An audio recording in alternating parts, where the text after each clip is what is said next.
এইবাৰ IPL 2025ৰ নিলামত 182 জন cricketer বিক্ৰী হৈছে।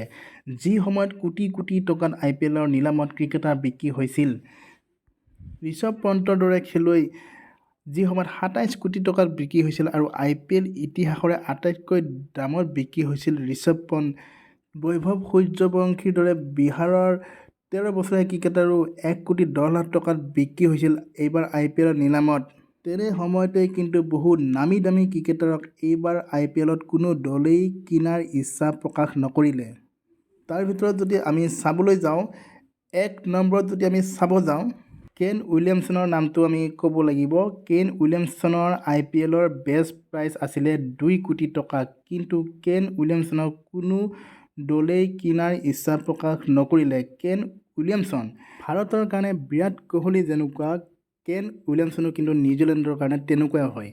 কিন্তু কেন উইলিয়ামছন এইবাৰ IPLৰ নিলামত আঞ্চল হৈয়ে থাকিল। 2 নম্বৰত যদি আমি চাব যাওঁ, ডেভিড ৱাৰ্ণাৰ। ডেভিড ৱাৰ্ণাৰো এইবাৰ IPLত আঞ্চল ক্ৰিকেটাৰ হয় আৰু ডেভিড ৱাৰ্ণাৰ বুলি ক'লে অষ্ট্ৰেলিয়াৰ এনেকুৱা এগৰাকী অপেনাৰ আছিলে যে তেওঁক বিৰোধী দলে বল দিবলৈও চিন্তা কৰিছিলে। আজি সেই ডেভিড ৱাৰ্ণাৰ কিন্তু IPLৰ নিলামত আঞ্চল হৈ থাকিল, বিক্ৰী নোযোৱাকৈ থাকি গ'ল। 3 নম্বৰত পৃথ্বী শ্ব। হয়, পৃথ্বী শ্ব এইবাৰ IPLত বিক্ৰী নোযোৱাকৈ থাকি গ'ল, আঞ্চল হৈ থাকিল।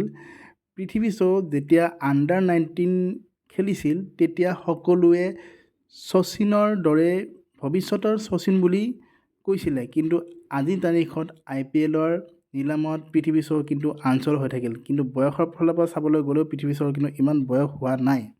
ভৱিষ্যতে বহুত খেলিব বাকী আছে পৃথ্বী শ্বৰ, কিন্তু এইবাৰ IPLত পৃথ্বী শ্ব আঞ্চল হৈ থাকিল, বিক্ৰী নোযোৱাকৈ থাকি গ'ল। 4 নম্বৰত যদি আমি চাব যাওঁ, ষ্টিভ স্মিথ। ষ্টিভ স্মিথো এইবাৰ IPLৰ নিলামত বিক্ৰী নোযোৱাকৈ থাকি গ'ল।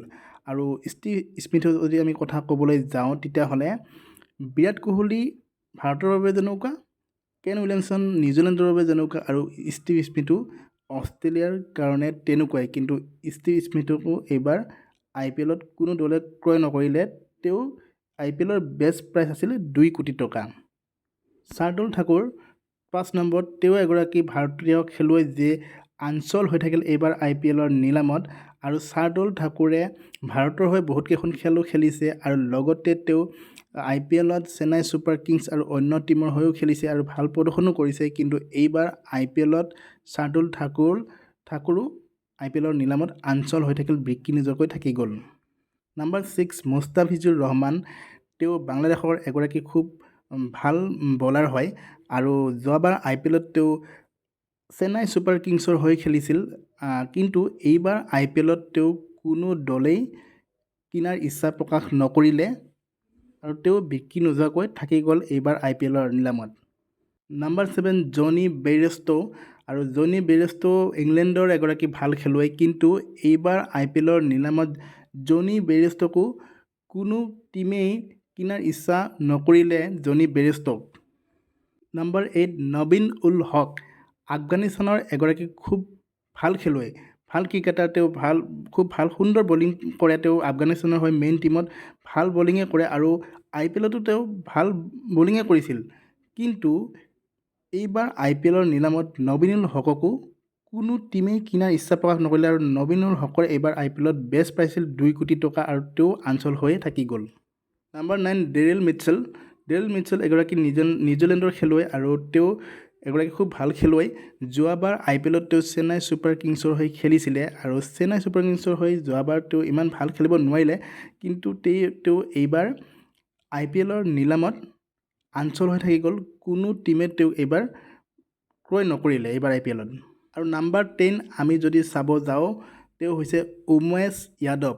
উমেশ যাদৱ এটা সময়ত ভাৰতৰ খুব ভাল বলাৰ আছিলে আৰু এইবাৰ IPLত তেওঁকো কোনো দলে কিনাৰ ইচ্ছা নকৰিলে উমেশ যাদৱক আৰু তেওঁ এইবাৰ IPLত বিক্ৰী নোযোৱাকৈ থাকি গ'ল, আঞ্চল হৈ থাকি গ'ল।